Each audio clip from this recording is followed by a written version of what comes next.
restrained. You need to still take care of your family, take care of your responsibilities, save for a rainy day. All of that is needed. There's nothing wrong with that.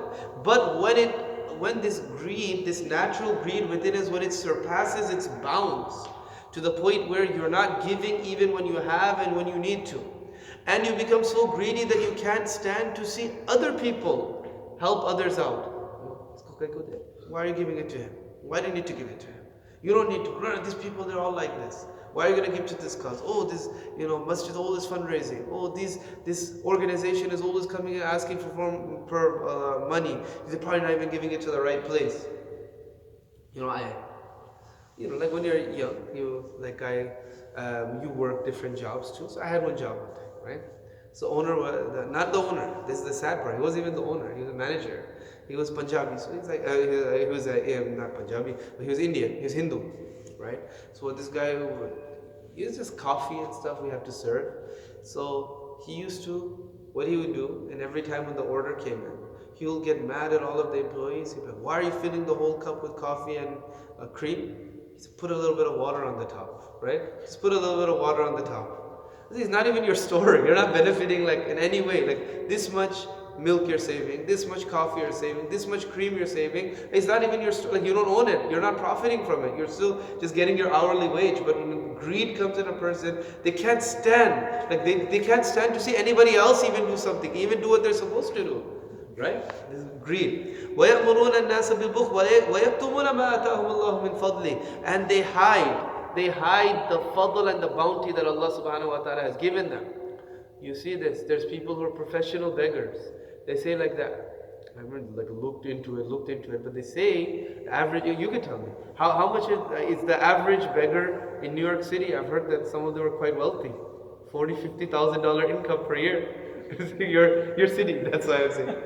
That there's people like this. That people who they have they have a nice, this happened in Atlanta. So I'm from Atlanta, right? There was one guy, they would call in on the radio, they'd always see him on the side of the road with a broken car. And so everybody would give him a little bit of money and be different. So one time they followed him home, they saw he had a nice house, he had this, he had that. This is his job, just begging from people. There's professional beggars as well, right? Some person, they're rich, yet they hide that. Why? So they could take from others and they don't have to give others. Or we have, and we know that there's somebody in need, but then we say, no, I'm sorry, I can't help you. I can't do anything for you. وَأَعْتَدْنَا لِلْكَافِرِينَ عَذَابًا مُهِينًا. Allah subhanahu wa ta'ala has prepared a disgraceful punishment for them, right? Now Allah subhanahu wa ta'ala, He mentions one other group of people, or one other class of people as well, that they won't fulfill the rights of others. الَّذِينَ يُنْفِقُونَ أَمْوَالَهُمْ رِئَاءَ النَّاسِ. Those who spend their wealth. So it looks like it's the opposite of a greedy person. الَّذِينَ يُنْفِقُونَ أَمْوَالَهُمْ رِئَاءَ النَّاسِ وَلَا يُؤْمِنُونَ بِاللَّهِ وَلَا بِالْيَوْمِ الْآخِرِ. They spend their money trying to show off to people, but they don't believe in Allah, they don't believe in the Day of Judgment. وَلَا بِالْيَوْمِ الْآخِرِ وَمَنْ يَكُنِ الشَّيْطَانُ لَهُ قَرِينًا. The one who takes shaitan as a friend, فَسَاءَ قَرِينًا. What a terrible friend that they've taken. Now this person, you'll say, well, they're giving money, so they're fulfilling the rights of some people. But they won't do it if others don't see. They won't do it if you come to them at a time of need privately, and you don't want to be embarrassed. They won't help you. Or they'll help you, but the end of Surah Baqarah talked about this. قَوْلٌ مَعْرُوفٌ وَمَغْفِرَةٌ خَيْرٌ مِّن صَدَقَةٍ يَتْبَعُهَا أَذًى. That is better to say something nice, I can help you, than to give sadaqah but keep following it up with reminders. Remember that time I helped you? I really helped you out. I owed you. I mean, you owe me. Like the Godfather, right? What is it that I have? I might ask you for a favor. You owe me a favor. I may ask for it, or I may never ask for it. But if that day comes, you have to give me a favor. Like that? A person may keep reminding. So that's not good either. So now, this money that you're spending over here, at least you're spending, but you're not getting anything out of it. You're losing your dunya and you're losing your akhirah. Maybe somebody is going to say about you, he's generous. My Sheikh Yunus, Jaunpuri, rahmatullahi, great muhaddis. People call him that he was like the Imam al-Muhaddithin fil asr, right? Uhaddis al-Asa. That he was, when he would go, he's lived in India, but when he would go to the Arab countries, the Arab shuyukh would come and get ijazah from him in hadith, right? So he would say, he'd give advice, very nice. He said, look, when you do something, do it for Allah. The reason that you do it for Allah is if you do something for somebody else. Number one, when you're doing that action, you don't know if anybody is watching you or not. There might be somebody there, right? Like, I want to impress you. But you might not even be watching me. You might be zoned out. You might be looking at your phone. You might actually be looking at the clock. You're not seeing what I'm doing. So that, I'm not really impressing you, right? I think I am. I'm doing it for you. You don't even see it. Now, even if the person sees you, even if then, maybe they'll like what you're doing, maybe they won't like what you're doing. You don't even know if they'll be happy with what you did, right? You might have 100 critiques of what I'm doing. You might have a critique of this talk, right?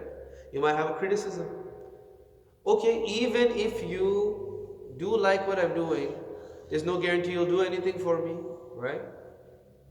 Now, even if you do something for me, what are you going to do? Praise me? Give me some money? Give me some mithai? Give me some biryani? Something like that? It's going to be temporary. Nobody's going to say that, okay, I'm going to take care of you for the rest of your life on the basis of this talk that you just gave, right? So even if they do take care of you, how long is it going to last? But when you do something for Allah, you know that He's watching. And if it's something that's in accordance with His pleasure, that's been outlined very clearly, you know that He'll be happy. And when Allah is happy, you know that He'll give you something. And when He gives you something, that thing will last you in dunya and akhirah. So do things for Allah subhanahu wa ta'ala. So the next ayah, Allah subhanahu wa ta'ala, He points to exactly this. وَمَاذَا عَلَيْهِمْ لَوْ آمَنُوا بِاللَّهِ وَالْيَوْمِ الْآخِرِ. How would it harm them? Why would it harm them if they believed in Allah? لو آمنوا بالله واليوم الآخر وأنفقوا مما رزقهم الله, and they spread from a little from that which Allah subhanahu wa ta'ala has given them. So Allah is telling these people, look, you're not a lost cause. All you have to do is change your perspective a little bit. Mufti Shafi rahmatullahi alayhi, Mufti Muhammad Shafi, father of Mufti Taqi Usmani and Mufti Azam of Pakistan, is Mufti Muhammad Shafi rahmatullahi alayhi, author of Ma'arif al-Quran. He used to say, in order to become a wali of Allah, you don't have to do anything very major. All you have to do is change the perspective through which you look at things, right? Do the same action, just change the perspective. You're already giving money. Give that money, but say, I'm doing it for Allah subhanahu wa ta'ala. If you know that you have a habit of showing off and giving money, give it privately, give it in private, right? Do it, but do it for Allah subhanahu wa ta'ala. Give the same amount, don't give any more.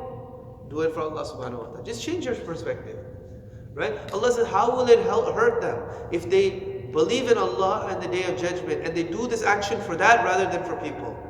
وَأَنفَقُوا مِمَّا, spend a little bit. You don't have to give everything that you have. وَأَنفَقُوا مِمَّا رَزَقَهُمُ اللَّهُ وَكَانَ اللَّهُ بِهِمْ عَلِيمًا. And Allah subhanahu wa ta'ala, He knows what you're doing. He knows your intention. He knows why you're spending. Whether you're doing it for His pleasure or for someone else. وَكَانَ بِهِمْ عَلِيمًا وَكَانَ اللَّهُ بِهِمْ عَلِيمًا إِنَّ اللَّهَ لَا يَظْلِمُ مِثْقَالَ ذَرَّةٍ. Allah subhanahu wa ta'ala says, Allah doesn't oppress the amount of the weight of a speck of dust. Allah subhanahu wa ta'ala won't oppress anybody. He will not penalize you for anything wrong. Rather, right? وَإِن تَكُ حَسَنَةً, if you do something good, يُضَاعِفَ, Allah will multiply. How much? Minimum in the Quran, مَنْ جَاءَ بِالْحَسَنَةِ فَلَهُ عَشْرُ أَمْثَالِهَا, 10. And then if it comes to wealth, Allah subhanahu wa ta'ala will multiply minimum 700 times. فَيُضَاعِفَهُ, Allah subhanahu wa ta'ala says, وَاللَّهُ يُضَاعِفُ لِمَنْ يَشَاءُ, Allah will multiply over 700 as well. If a person gives with ikhlas, right? If he wants. So, إِن تَكُ حَسَنَةً يُضَاعِفْهَا, Allah subhanahu wa ta'ala will multiply the deeds. وَيُؤْتِ مِن لَدُنْهُ أَجْرًا عَظِيمًا. Look, Allah's done all of this calculation. Like, Brother Wahajjudin, he gave $1 in sadaqah, but he gave it so much ikhlas. So Allah subhanahu wa ta'ala, He says that, okay, the standard for sadaqah given with ikhlas, I multiply by 700, you got the reward of $700. But he gave it with a lot of ikhlas, so I'm going to multiply it by 2. So now you got the reward of giving $1,400, right? That's what it says on the paper. That's what you should get on the Day of Judgment. When you go on the Day of the Judgment, وَيُؤْتِ مِن لَدُنْهُ أَجْرًا عَظِيمًا, Allah subhanahu wa ta'ala says, you should be given the reward for giving $1,400 in sadaqah. I give you the reward of giving $500,000 in sadaqah. وَيُؤْتِ مِن لَدُنْهُ أَجْرًا عَظِيمًا. Directly, Allah subhanahu wa ta'ala from Himself, He's not looking at the paper anymore, not looking at this is how much you did. Allah subhanahu wa ta'ala says, hey, take all of this extra as well. Allah gives min ladunhu directly from Him. وَيُؤْتِي مِن لَدُنْهُ, and Allah gives directly from Him ajran azima, great amount of reward. Ajran azima. Right? Now Allah subhanahu wa ta'ala says, when will this reward come? When will you get the reward? Sometimes in the dunya, but usually in the akhirah.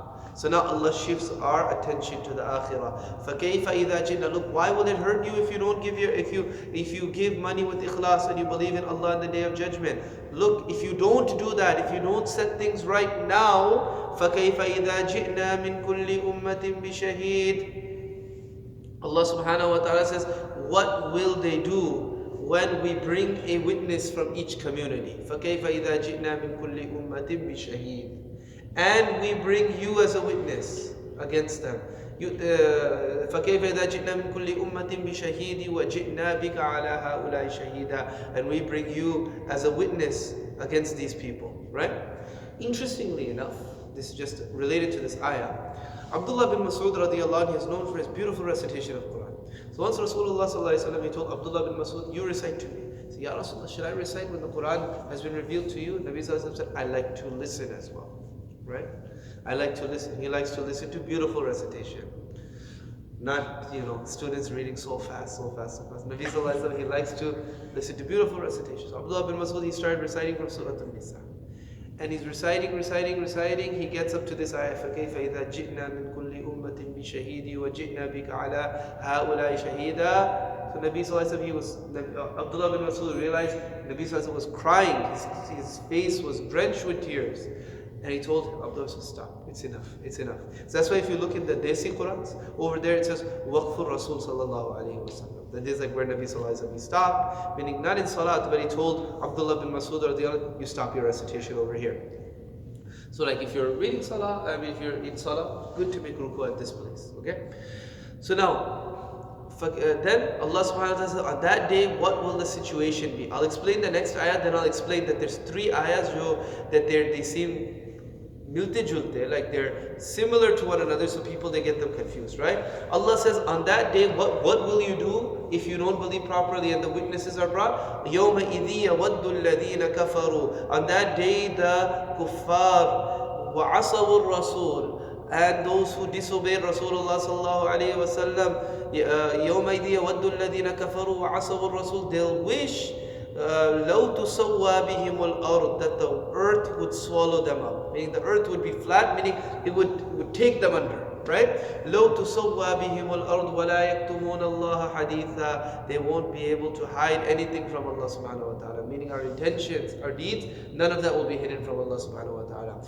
They mean that just how the animals are turned to dust, because they're غير مكلف on the Day of Judgment, they'll wish, يَقُولُ الْكَافِرُ يَا لَيْتَنِي كُنْتُ تُرَابًا. The kafir say, if only you could be dust, if you could be under the ground, if you would be forgotten, nasiya, mansiya, if we could be like that. But we're mukallaf. Allah's given us great power, Allah gave us great responsibility as well. We can't be the same as animals, right? So Allah is taking us from these rights, taking us to the akhirah. This is where you're going to see how when you fulfill these rights, what the result of it is. Okay, now, in this, there's three judgments or three testimonies that are going to take place on the Day of Judgment, right? And so people, they get confused about this sometimes. Number one, each of the nations will be called, and their individual prophet will come and be called to testify against them. Rasulullah sallallahu alaihi wasallam's nation, meaning Ummati Da'wah, those who he was sent to, they will also be called. And then Rasulullah sallallahu alayhi wa sallam will testify against them, Abu Lahab, Abu Jahal, and these people, right? They'll be testified against. So in this, Rasulullah sallallahu alayhi wa sallam is like the other prophets. Nuh alayhi salam's qawm will be called, he'll have to testify against them. Musa alayhi salam's people will be called, they'll have to testify against them, right? This is what this ayah is referring to. فَكَيْفَ إِذَا جِئْنَا مِن كُلِّ أُمَّةٍ بِشَهِيدٍ. From every nation, there'll be a shaheed. وَجِئْنَا بِكَ عَلَى هَؤُلَاءِ شَهِيدًا. You'll also be brought as a witness over your nation. That's one. Then there's and this is also referred to in Surah Nahl as well. وَيَوْمَ نَبْعَثُ مِن كُلِّ أُمَّةٍ شَهِيدٍ وَيَوْمَ نَبْعَثُ فِي كُلِّ أُمَّةٍ شَهِيدًا عليهم من أنفسهم وجئنا بك شهيدا على هؤلاء. We bring you as well, right? Then there's another time when this ummah, what it will do is it will testify against all of the other ummahs. Meaning the other ummahs, like their prophet is testifying against them, then they're going to keep making excuses, right? They're going to keep making excuses. So now Allah subhanahu wa ta'ala will say, okay, to the prophet, to Nuh alayhi salam, to Ibrahim alayhi salam, give you examples. Do you have any witness? Yes, we have a witness. Who is that? The ummah of Rasulullah sallallahu alayhi wa sallam. وَكَذَلِكَ جَعَلْنَاكُمْ أُمَّةً وَسَطًا لِتَكُونُوا شُهَدَاءَ عَلَى النَّاسِ وَيَكُونَ الرَّسُولُ عَلَيْكُمْ شَهِيدًا. Right? So then the ummah of Rasulullah sallallahu alayhi wa sallam will come and testify that Nuh alayhi salam is saying the truth, Ibrahim alayhi salam is saying the truth, Zakaria alayhi salam is saying the truth. So the people saying that, how is this valid? They weren't around at this time. So Allah subhanahu wa ta'ala will ask them, how do you know? And this is all Allah's protocol. And now think about this. Think about how much questioning there is on the Day of Judgment. It's actually quite terrifying, right? That one is, the Prophet is coming against the people. Number two, now the people arguing, so now Allah is calling the nation of Nabi sallallahu alayhi wa sallam the Ummatul Ijaba, those who accepted the call to testify. Right? They say, how do you know? They say, because Rasulullah sallallahu alayhi wa sallam, he recited it to us, he taught us the Quran, we read the Quran. And then so, they said, we don't believe in that. So then Rasulullah sallallahu alayhi wa sallam will be brought, and he'll say that this ummah of mine is saying the truth. All of the other ummahs will accept. Now why don't they accept, why don't they object against Rasulullah sallallahu alayhi wa sallam? Any idea? At that point, why will they all just accept and be quiet? Does anybody know? Think about the Day of Judgment. Something happened a little bit before this event, and that is Shafa'ati Kubra. That all of the prophets were asked to start the Day of Judgment, they said we can't. So then Rasulullah said, this is my job. And he went and he made dua to Allah subhanahu wa ta'ala with such du'as that even he, at that moment when mentioning this hadith, he didn't know what he was going to say. And finally Allah subhanahu wa ta'ala will tell Nabi sallallahu alayhi wa sallam, Ya Muhammad, irfa' ra'sak. Raise your head and ask what you want, sal, and you'll be given what you want, right? So then Rasulullah sallallahu alayhi wa sallam, he asked for his ummah to be forgiven, he asked for the judgment to start. At that time, everybody will realize Rasulullah sallallahu alayhi wa sallam is the leader of mankind. So now he's agreed upon. And now when he comes and he testifies on behalf of the ummah of Rasulullah sallallahu alayhi wa sallam, and on behalf of the other prophets, they can't say anything. That's the second one. This is referred to there's many ahadith about it, but it's referred to in the Quran in Surah Baqarah. وَكَذَلِكَ جَعَلْنَاكُمْ أُمَّةً وَسَطًا لِتَكُونُوا شُهَدَاءَ عَلَى النَّاسِ وَيَكُونَ الرَّسُولُ عَلَيْكُمْ شَهِيدًا. Rasulullah sallallahu alayhi wa sallam will come and reinforce the testimony of the ummah. Lastly, Allah subhanahu wa ta'ala, he mentions a third place when Rasulullah sallallahu alayhi wa sallam, he will his ummah, each group of the ummah, right? So like for example, the people in his time, they'll testify against the kuffar of their time. People in our time will testify against the people in our time. Each of us will do that, and then Rasulullah sallallahu alayhi wa sallam, he'll also be brought there, right? وجاهد, this is Surah Hajj. وجاهدوا في الله حق جهاده واجتباكم وجعل عليكم في الدين من حرج ملة أبيكم إبراهيم هو سماكم المسلمين من قبل وفي هذا ليكون الرسول شهيدا عليكم وتكونوا شهداء على الناس. Right? So that ummah of Nabi sallallahu alayhi wa sallam, us, we'll be like testifying against the people in our time. وتكونوا شهداء على الناس. And this is why one time a person died, people were saying good things about him. Umar radiallahu anhu, he said, wajabat. So what is wajabat? He said that Jannah is wajib on this person. Hadith of Bukhari Sharif. So then they said, why do you say this? He said, because one time a person died and people were saying good things about him. And perhaps there's another example, I don't want to misquote the hadith, where a person, bad things were said about him as well. And Rasulullah said, wajabat. And then Umar said, Ya Rasulullah, why are you saying, what is wajib? So Jannah is wajib or Jahannam is wajib?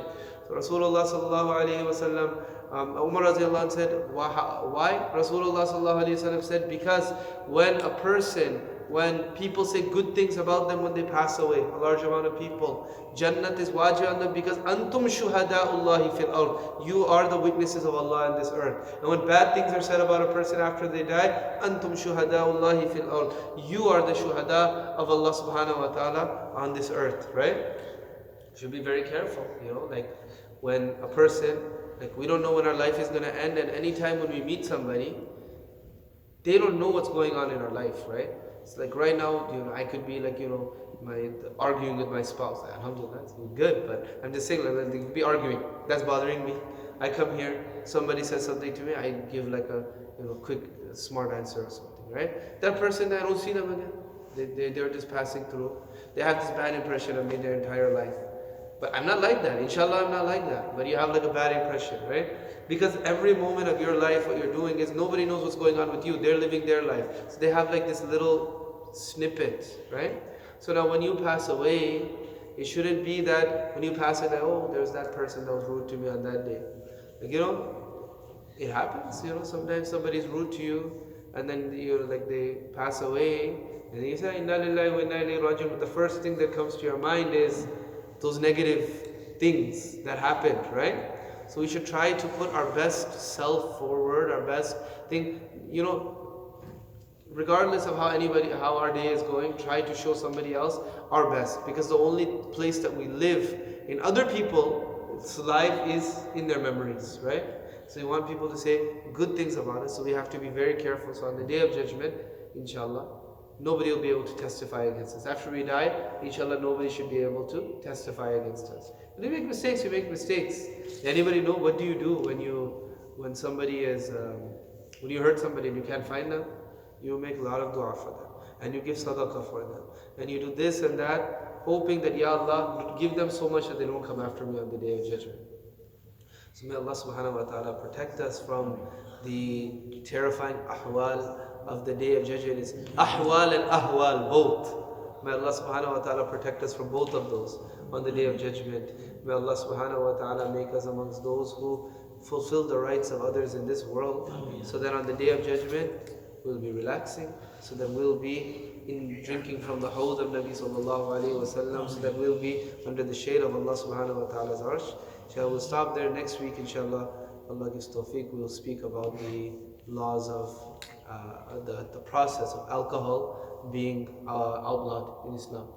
Inshallah, for the next few weeks, until the time changes, we'll just keep it after Maghrib, so that, you know, it's still early-ish, but we get done by around 8 o'clock. But Riyadus Salihin from next week, on Wednesdays, this will be after Isha, because now it's coming down into the maktab time, so the kids are going to be like making noise and stuff. Okay, sure, yeah. So Riyadus Salihin next week, inshallah, after Isha. Okay. Tafseer will remain after Maghrib until the time changes. Thank you. Assalamu alaikum.